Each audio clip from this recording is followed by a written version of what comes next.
오늘은 교회력으로 마지막 주일입니다. 2018년 마지막 주일을 보내고 있습니다.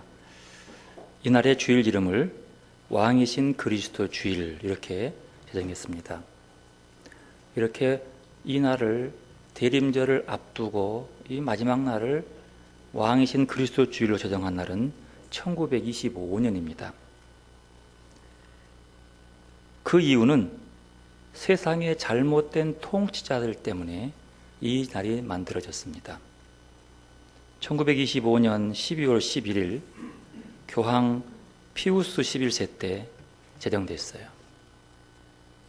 그 당시 이 왕이신 그리스도가 제정된 당시 이탈리아는 무솔리니가 지배했는데, 무솔리니는 자신을 최고의 통치자라는 뜻으로 두체라는 칭호를 만들어서 파시즘을 강화시켰어요. 파시즘은 자기가 최고라고 여기고 자기의 힘으로 모든 것들을 자기 마음대로 하는 그 파시즘의 폐해를 아시죠? 스스로 최고라고 믿는 사람, 꼭 지금의 미국 대통령과 거의 비슷한 그런 시대였어요. 그 시대는 무솔리니만 있는 것이 아니고 독일과 전 세계를 공포로 몰아갔던 히틀러가 등장했던 시기입니다. 그래서 수많은 그리스도인들의 목숨이 위태로움을 겪었던 그런 순간이에요. 1925년은 거기뿐만 아니라 우리나라에도 일본의 사람들이 들어와서 뭔가 못된 짓을 다 하는데 그 중에 가장 티켓을 삼는 곳이 기독교인이었어요. 겨우 3%밖에 되지 않은 기독교인들을 하나의 제물로 삼아서 자기의 제국적인 정권을 휘둘렀지요. 교회에 모이게 해놓고 문을 잠가서 불을 질러 죽이는가 하면, 아이와 어른 막론하고 잡아 가두는 것이 아니라 그냥 비참한 죽음을 주게 만드는 역사적 현실들이 지금 속속 드러나고 있습니다. 이런 시대예요. 이런 시대적 배경을 가진 상황 속에서 그리스도인이 살아가는 배경이 뭐냐? 우리는 누구의 다스림에 순종하겠는가? 혁명을 일으키는 그런 모습이 아니라 예수가 우리의 진정한 왕임을 고백하면서 이 날을 제정한 거예요. 우리가 따라가야 할 왕의 모습은 지금 우리가 보고 있는 현재적 이 통치가 하나님이 우리에게 저주하거나 벌을 주어서 내리는 것이 아니라 우리가 이 삶의 현장 속에서 우리를 다스리고 우리고 순종해야 할 그분은 그리스도라는 것을 말씀하고 있는 겁니다. 그리스도인에게 최고의 통치자는 예수 그리스도라는 거예요. 무솔리니의 지배하에서는 이탈리아의 그리스도인들, 히틀러의 정권하에 죽어갔던 독일의 그리스도인들, 아니 그 많은 나라의 그리스도인들, 일본의 몰지각한 사람들의 죽임당했던 한국의 그 당시 그리스도인들에게 우리를 다스리는 최고의 통치자, 최고의 왕은 그리스도임을 상기시키며 믿음으로 살다간, 주님을 본받아간 많은 사람들의 얘기를 통해서 그들이 이 땅에서 끝까지 주님의 말씀에 순종하며 그렇게 살기를 바라는 의미의 날입니다. 오늘 복음의 본문에서 빌라도는 예수님께 묻습니다. 네가 유대인의 왕이냐? 하지만 예수님이 보여준 메시아로서의 왕의 모습과 당시 빌라도뿐만 아니라 많은 유대인들이 바라봤던 왕의 차이는 큽니다. 네가 유대인의 왕이냐는 그 말의 뉘앙스와 실제로 예수님이 내가 왕이라고 하는 그 왕의 모습의 그 차이가 크다는 거죠. 빌라도는 유대 백성이 로마의 통치에 권태를 느끼거나 경멸하는 것에 대해서 부담을 느꼈습니다. 왜냐하면 그는 로마로 돌아가서 정치적인 높이를 높아지는, 즉 황제까지 꿈을 꾸는 사람이었기 때문입니다. 변방 팔레스타인에 생기는 문제가 자기의 출세에 걸림돌이 될 수 있었기 때문입니다. 그래서 빌라도는 예수가 사람들을 모아서 백성들을 흔드는 것을 두려워했어요. 그리고 유대 백성들의 그 폭동을 두려워했습니다. 세상에 힘을 얻기 위해 달려가는 빌라도의 심정은 불안한 어린아이와 같았습니다. 일본의 가톨릭 작가 엔도 슈샤크라가 쓴 사회부군에서라는 책이 있습니다. 저는 그 책을 읽어보지 못했는데 그 책 중에 빌라도와 예수가 둘이 대화하는 모습의 장면을 소개해 주는 것을 제가 읽었습니다. 그 두 분의 대화를 한번 들어보십시오. 빌라도는 침묵 속에서 사나이 예수가 자기를 지켜보고 있다는 것을 알았다. 나로서도 어떻게 할 수 없네. 빌라도는 지친 목소리로 말했다. 그대는 죽지 않으면 안 될 것 같네.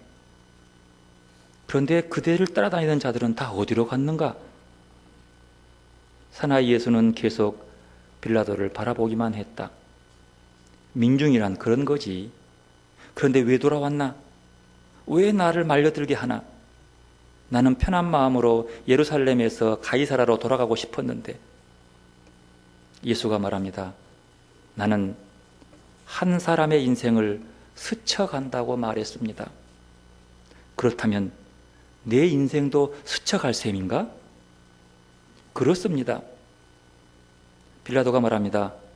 그러면 내 인생에도 그대의 흔적을 남길 셈인가? 세이아누스의 자택에서 마룻바닥을 닦고 있는 꿈속의 어머니, 그것이 또 망상처럼 떠올랐다. 빌라도는 하층 계급 출신으로 유다 총독까지 됐지만 신분 유지를 위해 어머니를 모른 채 했다. 어머니는 세이아누스 저택의 청소부로 살다 죽었다. 나는 그대를 잊은 걸세. 안 잊어버릴 걸세. 빌라도는 사나이 예수에게가 아니라 마음속에 떠오른 어머니의 얼굴을 향해 그렇게 말했다. 사나이 예수의 몸이 조금 움직였다. 그리고 나직하지만 강한 확신이 담긴 목소리로 말했다. 당신은 잊을 수 없을 겁니다. 내가 한번 그 인생을 스쳐가면 그 사람은 나를 잊지 못하게 됩니다. 왜 그러지? 의아한 빌라도가 반문합니다. 그때 예수가 말합니다. 내가 그 사람을 언제까지나 사랑하기 때문입니다. 그때 창밖에서 바라바를 살리고 예수를 죽이라는 군중의 고함이 합창처럼 들려왔다. 오늘 복음의 말씀 읽기를 통해서 우리는 예수님이 어떤 의미에서 우리한테 왕이 되는지 성찰하도록 초대받고 있습니다. 그리스도가 내 삶의, 내 인생의 왕이면 어떤 의미의 왕인지 말입니다. 예수님 주위에 둘러싸고 있던 그 많은 사람들을 모두 물리고 빌라도는 조용히 한쪽 구석에 있는 총독 관저로 예수를 부릅니다. 그저 예수님은 아무 말 없이 침묵 가운데 빌라도만 바라보고 있습니다. 오늘 본문의 이야기는 내가 유대인의 왕이냐? 라는 빌라도의 질문으로 시작해서 그러면 네가 왕이 아니냐? 는 말로 마무리되는 이야기에 담겨져 있습니다. 빌라도의 질문 속에서 계속 네가, 당신이 라는 이인칭, 너라는 얘기가 나옵니다. 이 말은 이 말씀을 읽는 독자들에게, 우리들에게 예수의 내면으로 향하게 하는 안내자 역할을 하고 있습니다. 네가 유대인의 왕이냐? 당신이 유대인의 왕이요? 당신이 왕 아니요? 라는 질문은 빌라도가 아니라 이 말씀을 읽는 우리 보고 하라. 더 나아가서 그 질문은 빌라도가 대신하지만 그 빌라도에 대한 답변으로 반문하고 또 묻고 답하시는 예수님의 음성을 내가 듣도록, 그 음성을 따라서 예수의 인도하시는 그 깊은 의미를 따라갈 수 있도록 우리에게 요구하고 있습니다. 여기에 중요한 것은 빌라도가 아니라 이 말씀을 읽고 있는 우리요. 내가 유대인의 왕이냐라는 이 질문에 예수님은 바로 대답하지 않습니다. 그리고 빌라도와 자기가 개인적인 관계 속에서 좀 더 깊은 이해하기를 바라면서 예수님은 그에게 반문처럼 이렇게 묻습니다. 36절 함께 있습니다. 예수께서 대답하시되 이는 내가 스스로 하는 말이냐 다른 사람들이 나에게 대하여 하는 말이냐. 34절 미랍니다. 34절 말하는 거예요. 이는 내가 스스로 하는 말이냐 다른 사람들이 나에게 대하여 하는 말이냐. 이 말이 무슨 말입니까? 좀 더 깊이 보십시다. 이 말은 이런 말입니다. 나의 정체에 대해서 알고 싶어 하는 것이 정말 당신 마음 깊은 곳에서 우러나온 갈망입니까? 라고 물어봅니다. 아니면 남의 말이나 체험의 바탕을 둔 피상적인 관심입니까? 당신 자신을 한번 깊이 들여다보십시오. 빌라도에게 하는 말이 아닙니다. 오늘 우리에게 하는 말이에요.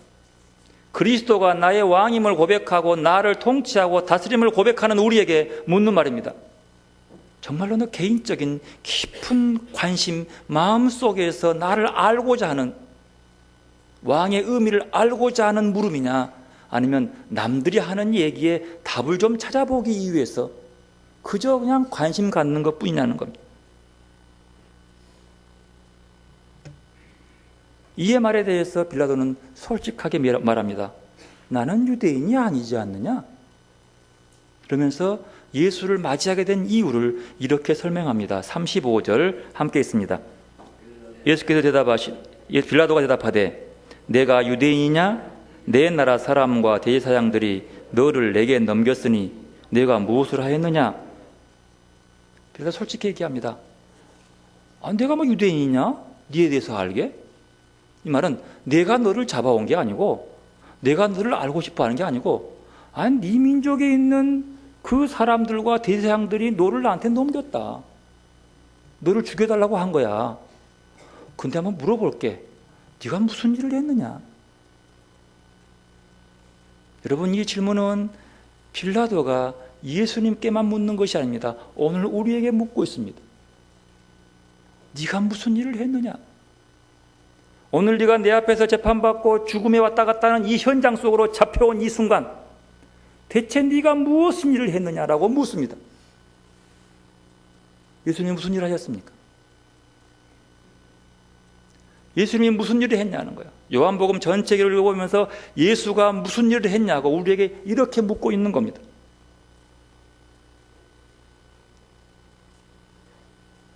예수님은 이 질문에 구체적으로 어떤 대답을 하지 않습니다. 그러나 우리는 압니다. 예수님은 왕 노릇하지 않았습니다. 자기가 왕이라고 뻐기지 않았습니다. 왕인 체 하지도 않았습니다. 그는 가나의 혼인잔치집에서 포도주가 떨어지자 그것을 바라보면서 물을 부어서 포도주로 만들어서 그 잔치를 더 흥겹게 해주었습니다. 왕의 신하의 아들이 죽어가는데 그의 부탁을 듣고 찾아가서 그 아들을 살려주었습니다.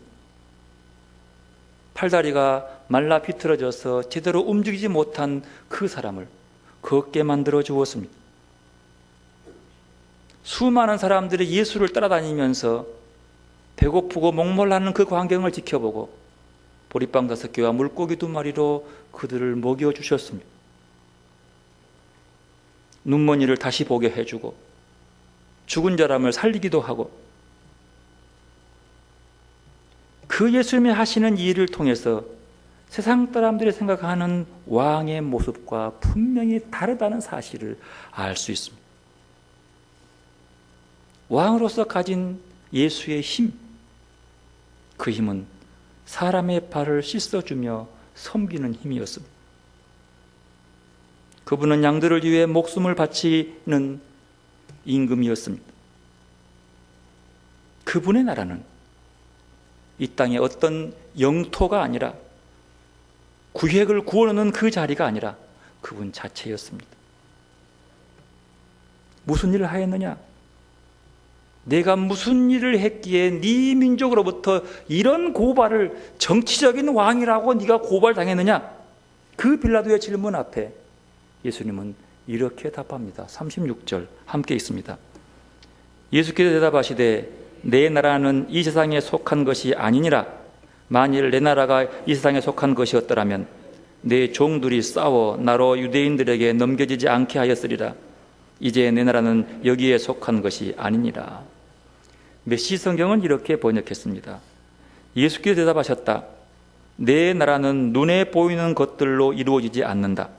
만일 그랬다면 나를 따르는 사람들이 싸워서 내가 유대인들의 손에 넘어가지 않게 했을 것이다. 그러나 나는 그런 왕이 아니다. 나는 세상이 생각하는 그런 왕이 아니다. 이 말씀은 내 나라가 존재하는 것은 사실이지만 그러나 그 나라는 이 땅에 속해 있지 않았다는, 만일 내 나라가 이 땅에 속했다면 나를 따르는, 나를 믿고 의지한 사람들이 가만히 있겠냐는 거예요. 내가 저 유대인들 손에 넘어가도록, 잡혀가도록 가만두었겠냐는 거예요. 그렇습니다. 세상의 왕들은, 세상의 임금들은 자기 사람들이 있습니다. 그를 왕으로 세워두어야지만이 자기의 유익이 되고 힘이 되는, 그래서 서로 공생관계에 있는 자기 편 사람이 있는 거예요. 누군가에는 악한 왕처럼 보이지만 누군가에는 자기를 위해 필요한 왕이 있는 거예요. 그가 잡혀가 사라지면 자기의 모든 가진 것이 사라지기 때문에 막을 수밖에 없는 거예요. 그게 세상적인 왕의 모습입니다. 더 깊이 얘기하면 주님의 나라는 빌라도가 가진 나라처럼 경제적 수단이나 군사적 수단으로 방어하는 그런 나라가 아니라는 거예요. 그러니 나 경계하지 마라. 내가 네 왕권을 뺏으러 온 것도 아니라는 뜻이죠. 그러면 주님이 말씀하시는 그 나라는 어떤 나라입니까? 우리가 너무나 잘 알고 외치는 나라입니다. 무슨 나라입니까? 하나님의 나라입니다. 하나님의 나라는 어떤 공간의 의미를 가지는 것이 아닙니다. 하나님의 나라는 어떤 상태를 의미합니다. 즉 하나님의 통치와 다스림이 이루어지는 상태. 하나님의 나라는 교회 건물 안에 있는 것이 아닙니다. 주님 말씀합니다. 하나님의 나라는 여기 있다 저기 있다 하지 마라. 네 안에 있느니라. 내 안에 어디 공간이에요?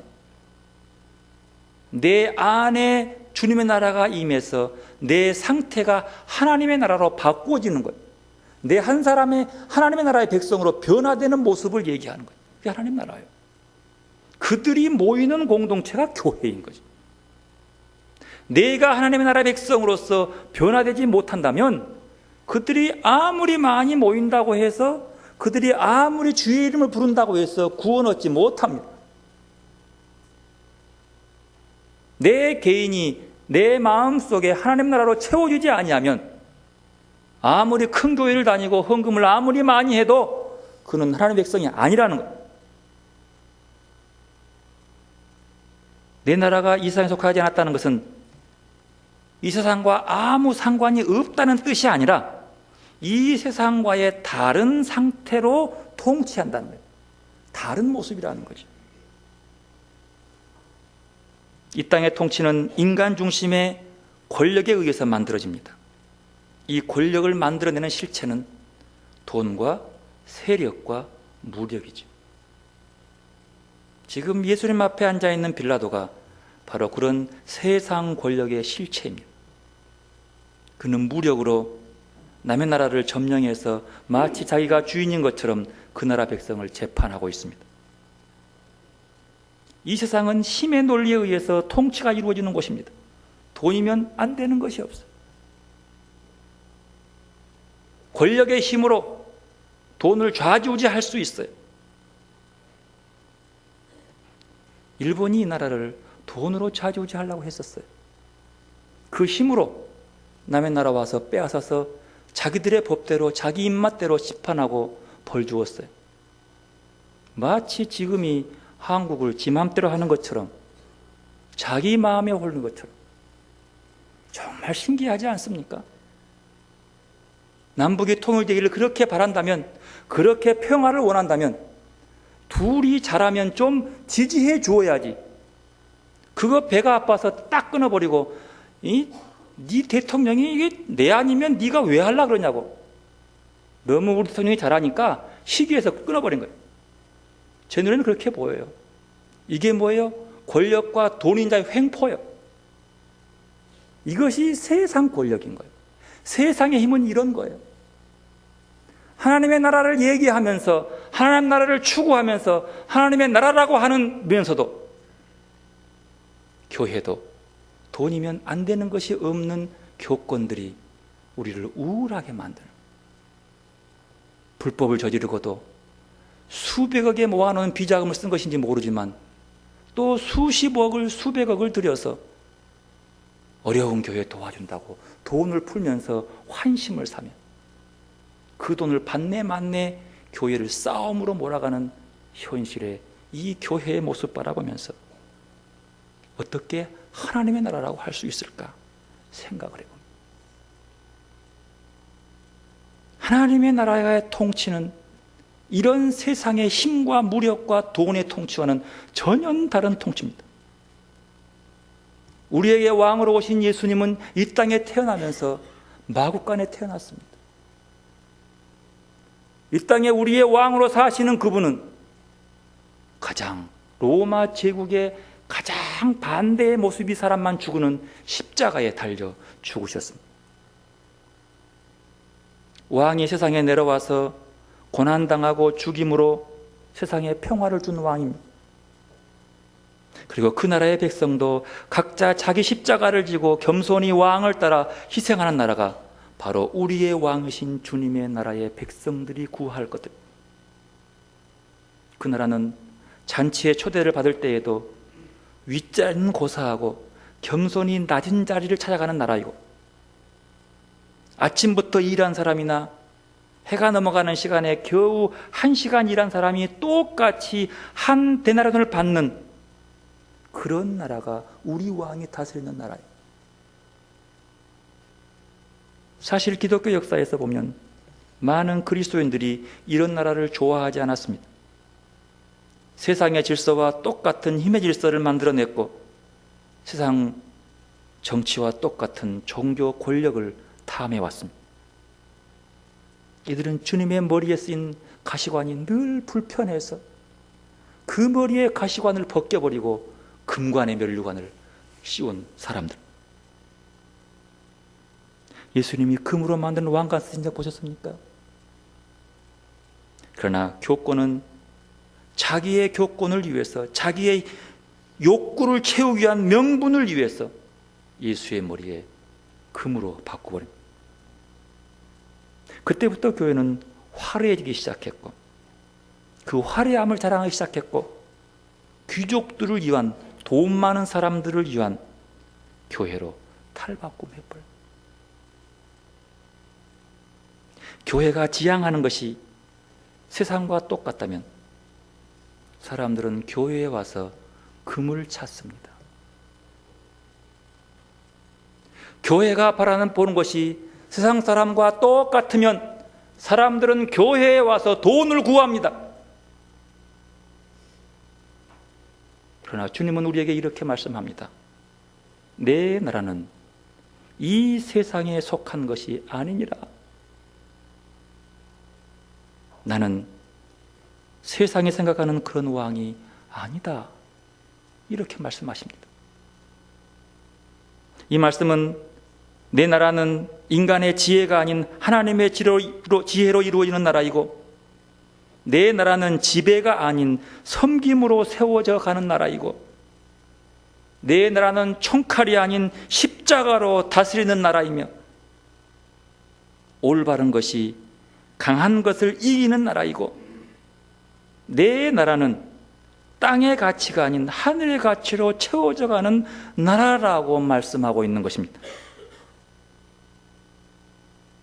이 말씀을 들은 빌라도가 너무 의아스러운 거예요. 그래서 37절에 아니 그러면 네가 왕이 아니냐? 라고 반문을 합니다. 37절 함께 읽읍시다. 빌라도가 이르되 그러면 내가 왕이 아니냐? 예수께서 대답하시되 내 말과 같이 내가 왕이니라. 내가 이를 위하여 태어났으며 이를 위하여 세상에 왔나니 곧 진리에 대하여 증언하려 함이로라. 무릇 진리에 속한 자는 내 음성을 듣느니라. 이 말씀은요, 메시 성경을 보면 조금 달리 봅니다. 그러자 빌라도가 말했다. 그래서 네가 왕이냐 아니냐? 예수께서 대답하셨다. 내가 사실을 말했다. 나는 왕이다. 나는 진리를 증언하려고 이 세상에 왔다. 누구든지 진리의 마음이 있는 사람, 조금이라도 진리에 관심을 갖는 사람은 내 음성을 알아듣는다. 이렇게 번역했습니다. 여기서 조금 이 번역이 보는 관점 따라 달리 볼 수 있지만, 그러면 내가 왕이 아니냐? 이 말이 어떻게 들리세요? 네가 왕이네 그 말입니까? 아니면 네가 그러면 뭐야? 왕이야 아니요? 이렇게 물어보는 겁니까? 보는 시각 따라 좀 달리 해석할 수 있어요. 원문을 벗어보면 특별히 우리 공동번역은 이렇게 번역했어요. 아무튼 당신이 임금이라는 말 아니요? 맞습니다. 예수의 음성을 듣고 빌라도의 응답은 그러면 당신이 임금이란 말 아니요? 당신이 왕 맞네. 당신이 왕 맞네. 진리를 증언한다고? 그러면 당신이 왕 맞네.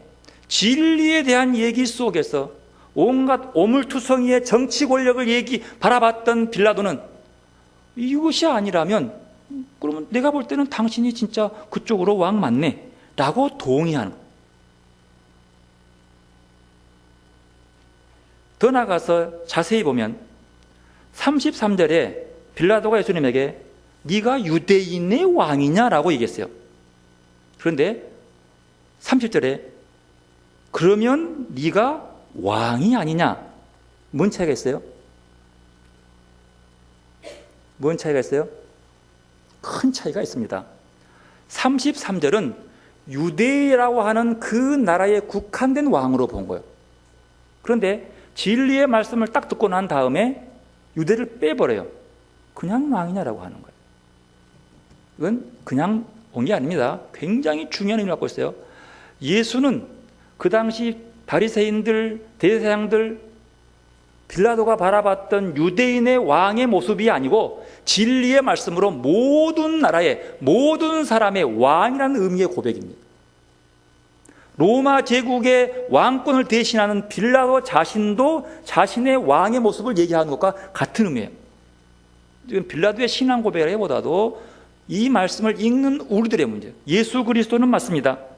유대인만의 임금이 아니라 모든 이의 임금입니다. 유대의 왕을 초월해서 더 큰 왕으로 바라봤다는 거예요. 왜요? 그 앞에 예수의 네가 누구냐? 네가 뭔 일을 했느냐? 예수의 하신 일을 지켜보면서 고백한 빌라도의 얘기. 이 고백은 우리도 함께 고백할 고백이라는 뜻이죠. 왕이신 예수님은 뭐라요? 내가 이 땅에 왔는데 뭐하러 왔다고요? 진리를 증언하러 왔다는 거예요. 진리요.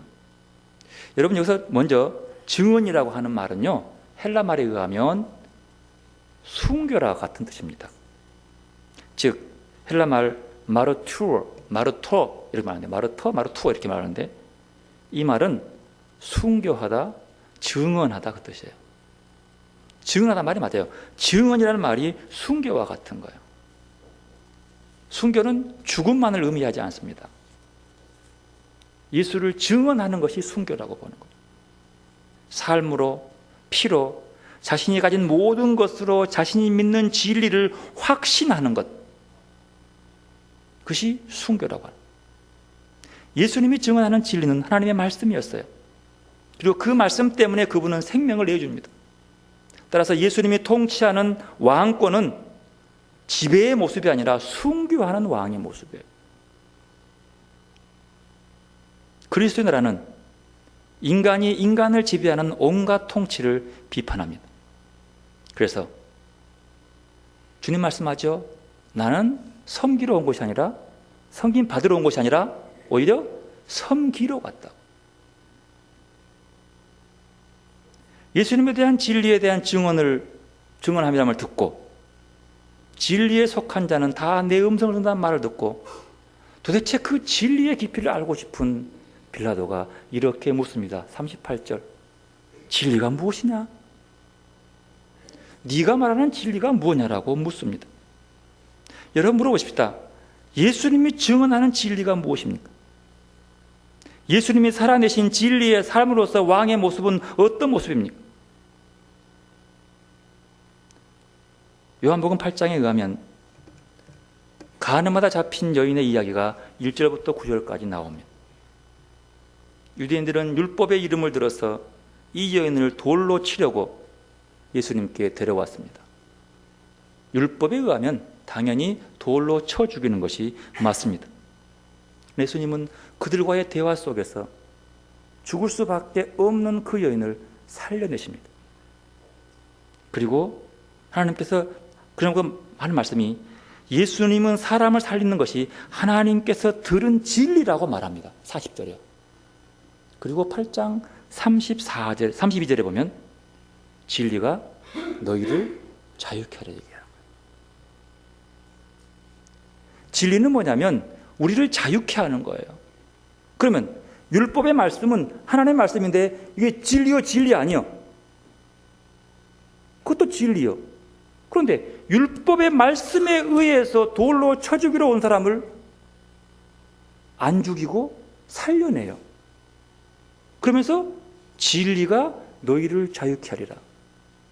율법에 매인 사람은 그 율법에 매여서 죽일 수밖에 없어요. 그러나 진리는 그 죽일 수밖에 없는 데서 돌을 버려두고 떠나가게 만들어요. 그리고 더 나아가서 그를 살려주는 겁니다.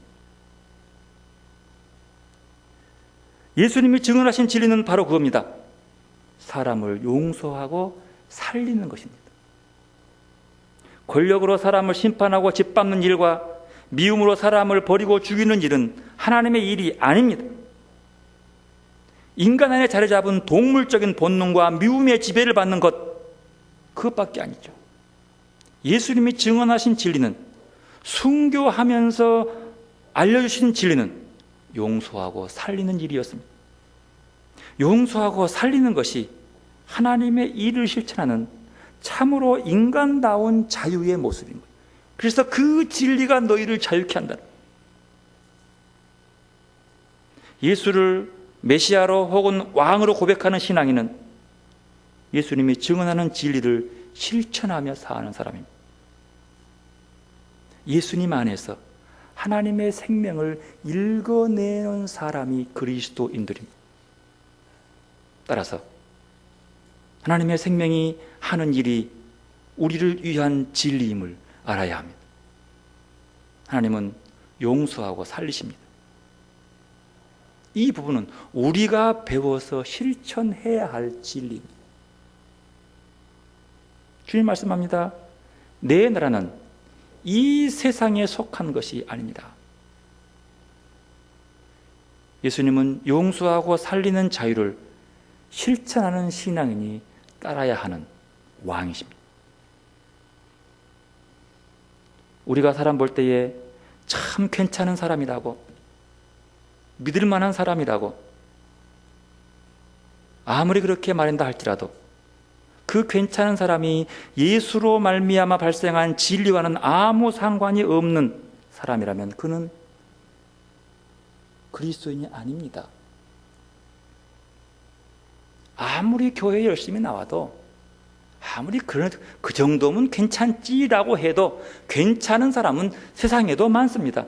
하나님의 다스림, 그리스도를 왕으로 따라가는 사람은 용서하고 또 살려주는 삶을 살아간다. 당시 유대교의 가르침은 하나님은 인간의 죄에 대해서 벌을 주고 인간의 율법을 지키고 제물을 바친 그만큼 용서하고 구원한다고 가르쳤어요. 죄 지었냐? 네 죄진 만큼 갚아라. 그러면 이렇게 가르쳤어요. 유대교 제자들은 하나님이 그들에게 준 큰 고난을 주셨다고 믿으면서 많은 사람들을 율법의 이름으로 죄인을 만들었습니다. 장애인들, 병든이, 가난한 사람, 실패한 인생 모두가 하나님이 버린 죄인이라고 규정했습니다. 예수는 그런 그들의 가르침을 비판했습니다.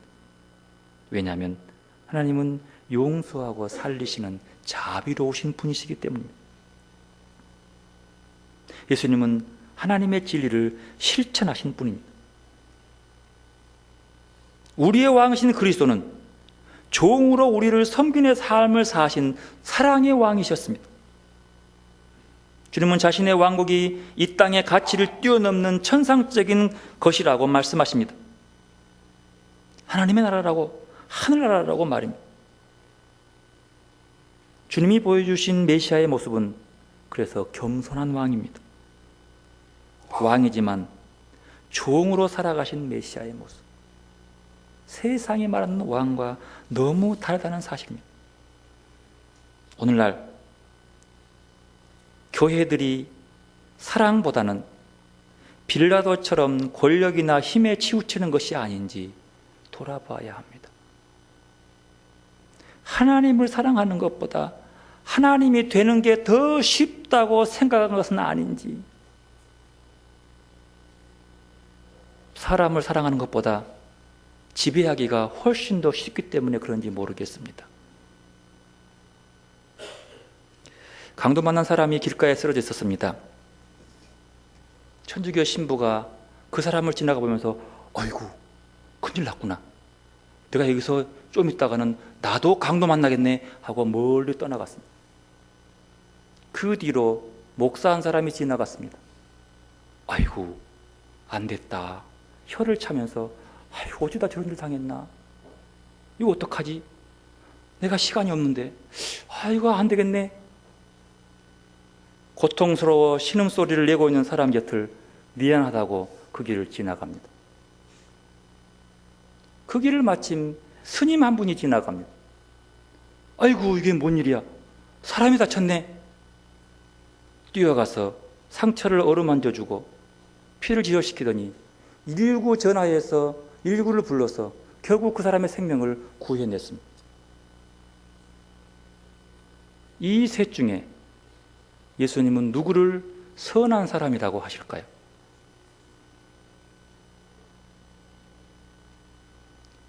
이 셋 중에 예수님은 누구를 네가 착한 사람이라고, 네가 선한 사람이라고, 네가 참된 사람이라고 말씀하실까요?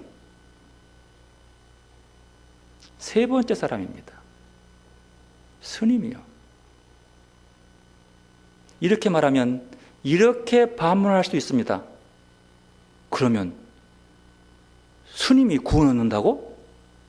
아니, 행위로 구원 얻는다고? 이렇게 따져 묻습니다. 행위로 구원 얻는다고요? 주님은 구원이란 말하지 않았습니다. 네가 선한 사람이 되게 한 거예요.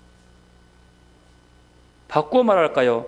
아무리 목사라고, 아무리 교회 직분인 사람이라고 그의 삶이 겸손의 왕이신 예수의 모습을 따라가지 않는다면 선한 사람이 될 수 없습니다.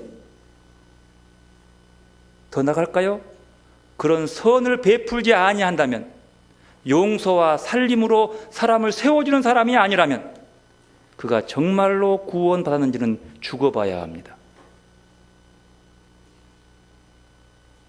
선행으로 하는 것이 아니라 믿음의 사람이라면, 여러분, 사마리아 사람이 착한 사람 종족입니까? 구원 얻는 백성입니까? 주님은 그걸 묻지 않습니다. 스님이 예수를 알아서 도와줬겠습니까? 그게 아닙니다. 누가 하는 게 중요한 것이 아닙니다. 주님의 모습은 어떤 모습을 바라보고냐 하는 거예요. 하나님 나라의 백성의 사람들의 모습은 십자가를 지신 겸손의 왕이요 섬김의 왕인 주님을 따라가라고 일쓰는 사람의 모습은 주님의 모습을 본받아야 가는 거예요. 주님은 두로 지방에 가서 과부의 아들이 죽은 것을 봤습니다. 슬피 우는 그를 보고 마음이 아팠어요. 주님이 너 예수 믿어라, 그러면 고쳐줄게, 살려줄게, 이렇게 말하지 않았습니다. 아이고, 너 이방신 버리고 하나님 믿어, 빨리 회개해, 내가 안수해 살려줄게, 이렇게 말하지 않았어요. 그 눈물 흘리는 과부의 것을 아파하면서 그 과부의 아들을 살려줍니다. 그게 먼저요. 믿음의 교리, 믿음의 성황, 내가 이렇게 성경을 많이 아네, 내가 이렇게 교회 질서를 많이 아네, 아는 것으로 하나님이 선한 사람이라고 인정하는 것이 아니라 주님의 모습을 닮아가는 사람이야 된다고 합니다. 오늘 한 사람이 테레사 수녀님을 찾아와서 이렇게 따졌답니다. 당신이 믿는 하나님이 정말로 계신다면 왜 세상에는 저처럼 가난하고 고통받는 사람들이 이렇게 많은 거죠? 수님이 대답했답니다. 그것은 우리가 나누지 않고 사랑을 실천하지 않기 때문입니다.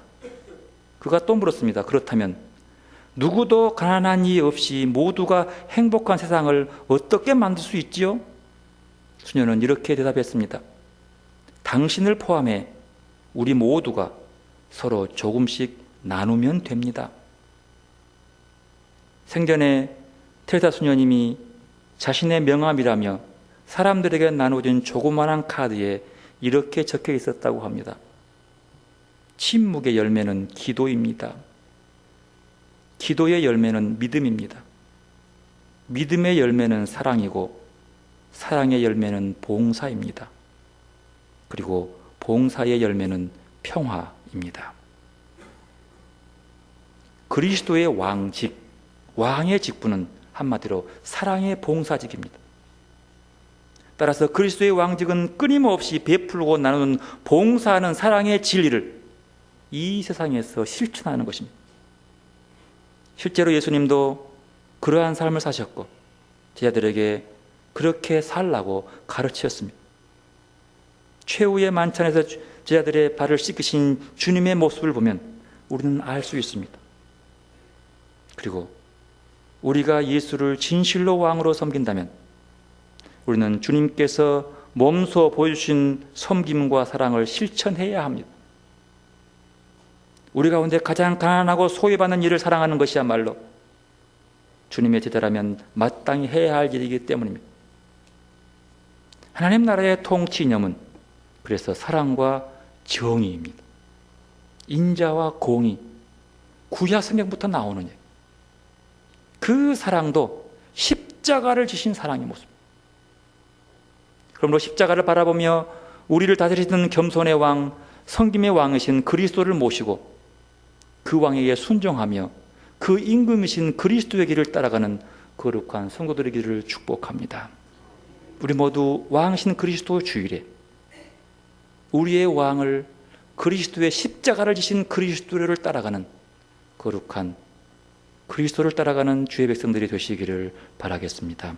기도로 나가십시다. 겸손하게 내 안으로 다가오신 우리의 왕을 모시는 시간 되시기를 바랍니다.